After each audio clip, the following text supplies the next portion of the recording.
मालेगावातील भुईकोट किल्ल्यावरील एका बुरुजावर काही अज्ञातांनी मजार बनवत संपूर्ण बुरुजाला हिरवा रंग दिलाय आणि त्यामुळे हिंदुत्ववादी संघटना आक्रमक झाल्यात।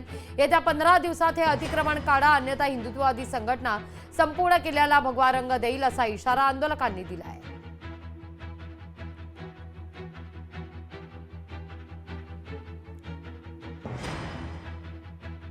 स्वतः आता 31 मार्च 2025 पर्यंत मालेगावातून महाराष्ट्रातूनच संपूर्ण गड किल्ले मुक्त करायबद्दल घोषणा केलेली आहे। त्या घोषणेचं पालन केलं गेलं पाहिजे अशी आमची मागणी आहे आणि त्यासाठी आज मालेगावातल्या समस्त दुर्गप्रेमींनी, भुईकोट किल्ल्याच्या प्रेमींनी आज मालेगावच्या ॲडिशनल कलेक्टर ऑफिसवरती मोर्चाच्या द्वारे शिष्टमंडळ आणलेलं आहे आणि आम्ही आज मालेगावच्या ॲडिशनल एसपींकडे ॲडिशनल कलेक्टर साहेबांकडे मागणी केलेली आहे की त्यांनी येणाऱ्या दिवसात 31 मार्च 2025 ची डेडलाईन मानून मालेगावचा भुईकोट किल्ला अतिक्रमण मुक्त करावा, नाहीतर मालेगावातली जनता रस्त्यावर येईल। मालेगावच्या भुईकोटला हिरवं करण्याचा षडयंत्र जो शेख भिकन शेख मुसा नामक त्याच्यासोबतचा शकील शहा नामक जे जिहादी लोक आणि त्याचे बगल बच्चे करत आहेत, यांच्यावरती तातडीने कारवाई व्हावी। सोबतच याचं पुनरीकरण, याच्यावरती जे कलर आहे तो काढण्यात यावा, याची जाणीव ठेवून त्या शासनाने त्वरित कारवाई करावी